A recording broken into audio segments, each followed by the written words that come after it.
जय हिंद दोस्तों, कैसे हैं आप। आ गया हूं मैं आपका दोस्त लेके आपके लिए एक और रोजगार से जुड़ी जानकारी। तो शुरू करने से पहले अगर चैनल को सब्सक्राइब नहीं किया है तो सब्सक्राइब कर लीजिए और जाने से पहले इस वीडियो को लाइक कर दीजिएगा। तो आज की जो वैकेंसी है बॉर्डर सिक्योरिटी फोर्स की ओर से नोटिफिकेशन जो रिलीज हुआ है उसी के बारे में है। और उनकी ओर से अभी एक हाल ही में नोटिफिकेशन रिलीज हुआ है एएसआई असिस्टेंट सब इंस्पेक्टर और हेड कांस्टेबल की वैकेंसी के लिए, जिसके फॉर्म ऑलरेडी फिल होना स्टार्ट हो चुके हैं। 9 जून से आप ये फॉर्म फिल कर सकते हैं, जिसकी लास्ट डेट है जो है 8 जुलाई 2024 रखी गई है। यहाँ पे आप देख सकते हैं नोटिफिकेशन ये गवर्नमेंट ऑफ इंडिया की ओर से रिलीज हुआ है, जिसमें कि आपको सेंट्रल आर्म पुलिस फोर्सेस में एसआई और हेड कांस्टेबल की वैकेंसी देखने को मिलती है। आप इसका जो डिटेल नोटिफिकेशन है वो इनकी ऑफिशियल वेबसाइट पे जाके यहाँ पे अदर लिंक्स का ऑप्शन है, इस पे आप रिक्रूटमेंट पे जाएंगे तो यहाँ से आपको ये जो नोटिफिकेशन है वो डाउनलोड कर सकते हैं। तो इसका जो नोटिफिकेशन है इसमें जो रहेगा रिक्रूटमेंट प्रोसेस रहेगा, जिसमें आपको फिजिकल स्टैंडर्ड टेस्ट रहेगा, फिजिकल एफिशिएंसी टेस्ट रहेगा, उसके बाद में कंप्यूटर बेस्ड टेस्ट रहेगा, उसके बाद में स्किल टेस्ट और डॉक्यूमेंट वेरिफिकेशन करके आपका जो सिलेक्शन है वो हो जाएगा। और स्किल टेस्ट जो रहेगा वो हिंदी इंग्लिश दोनों में रहेगा।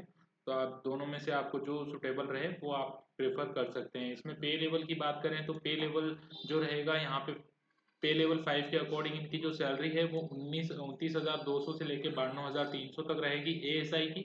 और हेड कांस्टेबल की जो सैलरी रहेगी वो पे लेवल 4 के अकॉर्डिंग 25,500 से लेके 81,000 तक वेरी करेगी। लेकिन ये पे लेवल 5 है और यहाँ पे क्लियरली मेंशन है कि पोस्ट कैरीज फॉलोइंग पे लेवल एज पर 7 सीपीसी, मतलब आपको 7 पे कमीशन के अकॉर्डिंग सैलरी यहाँ पे आपको मिलेगी।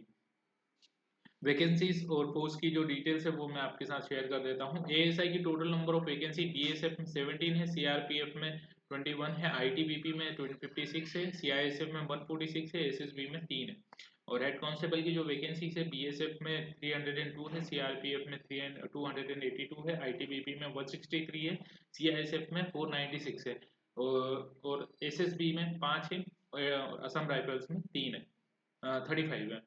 तो ये टोटल नंबर ऑफ वैकेंसीज है। इसमें 10% जो वैकेंसीज है वो एक्स सर्विसमैन और नॉन एक्स सर्विसमैन कैंडिडेट्स के लिए रिजर्व रखी गई है। और उसके अलावा जो रेस्ट ऑफ दी वैकेंसीज है वो उनके उस पर सिलेक्शन के आधार पे वो चयनित होंगे। रिजर्वेशन आपको देखने को मिलेगा यहाँ पे S C S T OBC EWS ESM ex serviceman सभी को यहाँ पे रिजर्वेशन देखने को मिलेगा। आपको यहाँ पे आप किसी भी जगहों से बिलोंग करते हैं, अगर गवर्नमेंट ऑफ मतलब भारत में आप निवासरत हैं और आप यहाँ के नागरिक हैं तो आपके पास आप इस फॉर्म के लिए आवेदन कर सकते हैं, जिसमें आपकी आयु देखी गई है 1/8/2024 के अकॉर्डिंग आपकी आयु की गणना होगी, जिसमें कि आपको मिनिमम 18 ईयर्स का होना चाहिए और मैक्सिमम आपकी जो एज है वो 25 होनी चाहिए। इसमें यहाँ पे आपको देखने को एज रिलैक्सेशन देखने को मिलेगा, जैसे एस सी एस टी के लिए 5 साल, ओबीसी के लिए 3 साल, एक्स सर्विसमैन के लिए 3 साल, सेंट्रल गवर्नमेंट सर्विसेज सर्वेंट्स है तो आपको 3 साल को देखने को मिलेगा। विडोज और डाइवोर्स वुमेन्स है तो उन्हें 35 साल और एज पर कैटेगरी वेरी करेगा।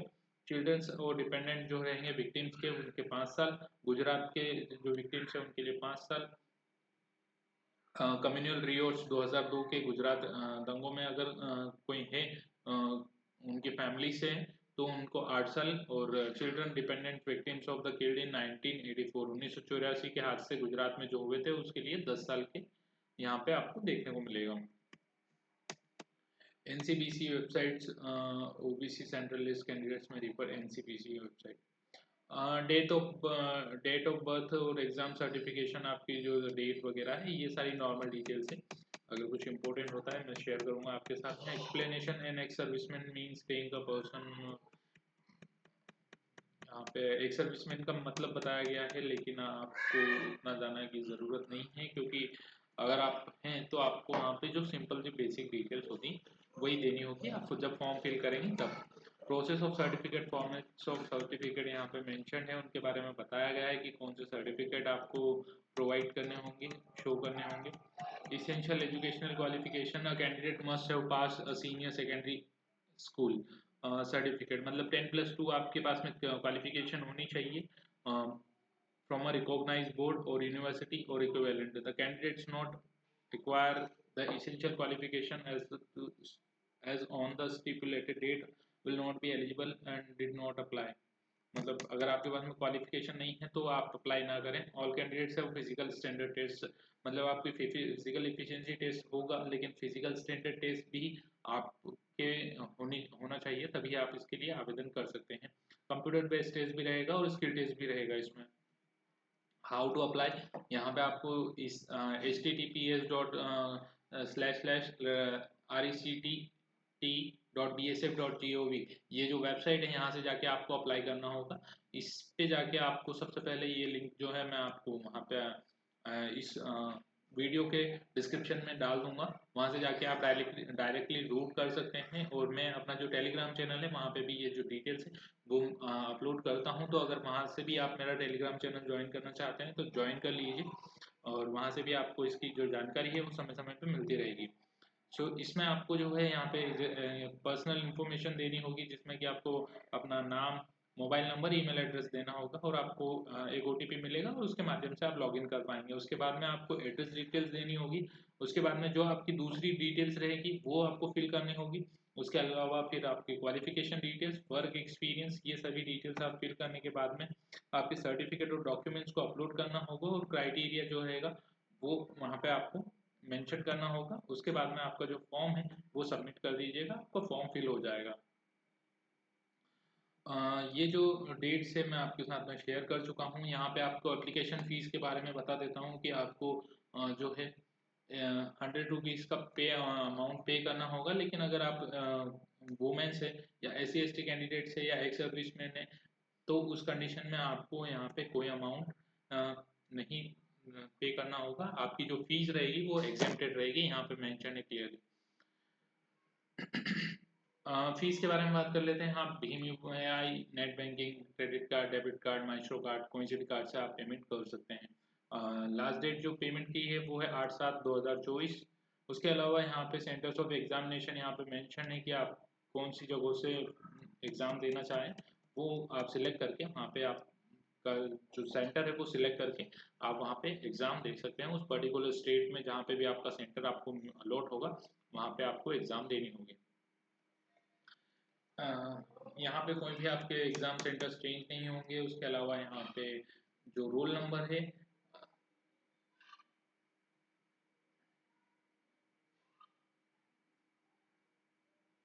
इस फॉर्मेट में आपको रहेंगे, और roll number for the post of head constable और रोल नंबर फॉर द, ऐसा कुछ यहाँ पे आपको सेंटर वाइज जो डिटेल्स है वो देखने को मिलेगी। आपको आपका जो कौन सा सेंटर है, कौन सा स्टेट है, उसके अकॉर्डिंग यहाँ पे आपको देखने को मिलेगा roll number for the post of ASI steno. Scheme of examination आपको सबसे पहले फिजिकल स्टैंडर्ड टेस्ट और फिजिकल एफिशिएंसी टेस्ट रहेगा। उसके बाद में कंप्यूटर बेस्ड टेस्ट रहेगा। उसके बाद में स्किल टेस्ट और डॉक्यूमेंट वेरिफिकेशन, और उसके बाद में मेडिकल एग्जामिनेशन रहेगा। मतलब आपका सबसे पहले physical examination, physical efficiency test रहेगा, उसके बाद में कंप्यूटर बेस्ड टेस्ट रहेगा। थर्ड जो रहेगा उसके बाद में आपको डॉक्यूमेंटेशन होने के बाद में आपका मेडिकल एग्जामिनेशन कंप्लीट होने के बाद में आपकी जो ज्वाइनिंग है वो मिल जाएगी आपको। Male candidates except those listed below serial numbers. आपकी जो हाइट है वो 165 होनी चाहिए मेल कैंडिडेट्स में, और चेस्ट जो है 77 होनी चाहिए, और अनएक्सपांडेड, और एक्सपांड करने के बाद में आपकी 5 सेंटीमीटर एक्सपांड होनी चाहिए, 82 तक जानी चाहिए। मेल कैंडिडेट्स जो यहाँ पे है घरवालीस, कुमानीस, गोरखास, डुगरास, मराठास, ये जो सारी यहाँ पे जो कैटेगरी दी गई है वहाँ के जो डोमिशल्स है उनके लिए 162.5 सेंटीमीटर मिनिमम हाइट रखी गई है, और 77 जो है अनएक्सपांडेड और एक्सपांडेड 82 होनी चाहिए। Male candidates belong to schedule tribes, यहाँ पे शेड्यूल ट्राइब्स की हाइट दी रखी है 162 मिनिमम होनी चाहिए, और 5 सेंटीमीटर का जो अंतर है वो होना चाहिए। फीमेल कैंडिडेट्स की जो है चेस्ट नहीं नापी जाएगी। उसके अलावा हाइट उनकी मिनिमम 155 होनी चाहिए, और इस जो लेह लद्दाख और असम, हिमाचल, मिजोरम, त्रिपुरा इनसे आते हैं उनके लिए 150 सेंटीमीटर की हाइट हाइट होनी चाहिए। वेट के यहाँ पे वो BMI के अकॉर्डिंग आपकी जो वेट है वो होना चाहिए। आपको फिजिकल इफिशिएंसी टेस्ट में मेल कैंडिडेट्स को 1.6 किलोमीटर रेस रहेगी, 6 मिनट और 30 सेकंड्स का समय दिया जाएगा। फीमेल कैंडिडेट्स के लिए 800 मीटर का रेस रहेगी जो कि 4 मिनट 43 सेकंड का समय दिया जाएगा। आप दोनों जो टेस्ट है और फिजिकल एफिशिएंसी टेस्ट और फिजिकल स्टैंडर्ड टेस्ट आप क्वालिफाई करने के बाद में आपका मेडिकल होगा और आपको डॉक्यूमेंटेशन होने के बाद में आपके जो ज्वाइनिंग है वो मिल जाएगी आपको। कंप्यूटर बेस्ड टेस्ट रहेगा, वो रहेगा आपको 100 मार्क्स का रहेगा। यहाँ पे 20 क्वेश्चंस रहेंगे, 5 सब्जेक्ट्स रहेंगे जिसमें कि हिंदी इंग्लिश लैंग्वेज ऑप्शनल रहेगी। जिस भी लैंग्वेज में आप सिलेक्ट करना चाहें सिलेक्ट कर सकते हैं। जनरल इंटेलिजेंस के 20 क्वेश्चन रहेंगे, 20 मार्क्स के रहेंगे। न्यूमेरिकल एप्टीट्यूड 20 मार्क्स के रहेंगे, 20 क्वेश्चन। क्लरिकल एप्टीट्यूड 20 मार्क्स के 20 क्वेश्चन। कंप्यूटर नॉलेज 20 मार्क्स के 20 question.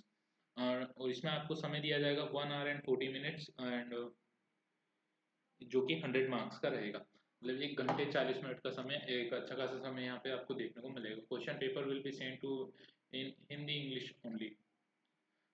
Date and centre CBT will be inform by the admit card. आपको आपके मोबाइल नंबर पे मिल जाएगा। इसके अलावा कुछ भी डॉक्यूमेंट्स वहाँ पे आपको अलाउ नहीं किए जाएंगे एक्सेप्ट आपका जो डिटेल एडमिट कार्ड है वो पेन और कुछ गैजेट वगैरह आप अलाउ नहीं अंदर नहीं ले जा सकते। ये सारी बेसिक इन्फॉर्मेशन है। Number of candidates qualified in computer based test will be restricted 30 times the number of vacancies. मतलब 30 गुना आपसे ज़्यादा कैंडिडेट आपको बुलाया जाएगा ASI के लिए एंड 10 टाइम जो वैकेंसीज वो हेड कांस्टेबल के लिए बुलाई जाएगी। Indicative syllabus of the computer based test for English language.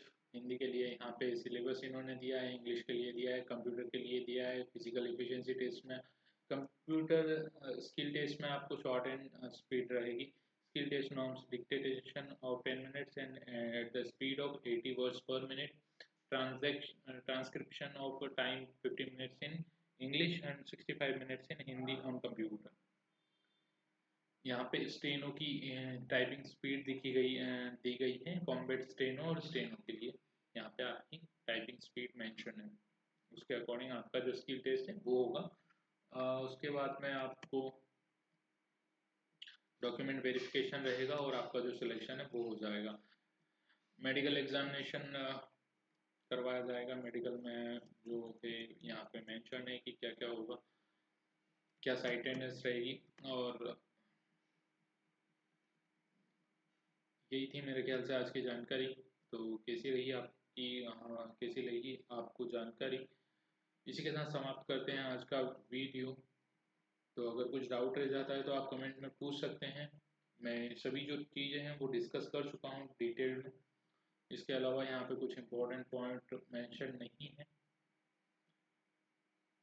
In case अगर कुछ डाउट होता है तो आप बिल्कुल कमेंट में मुझसे पूछ सकते हैं और जुड़े रहिए चैनल के साथ में। सब्सक्राइब कर दीजिए द इंडियन रोजगार टाइम्स को ताकि आपके लिए ऐसी जानकारी लेके आती रहे। धन्यवाद।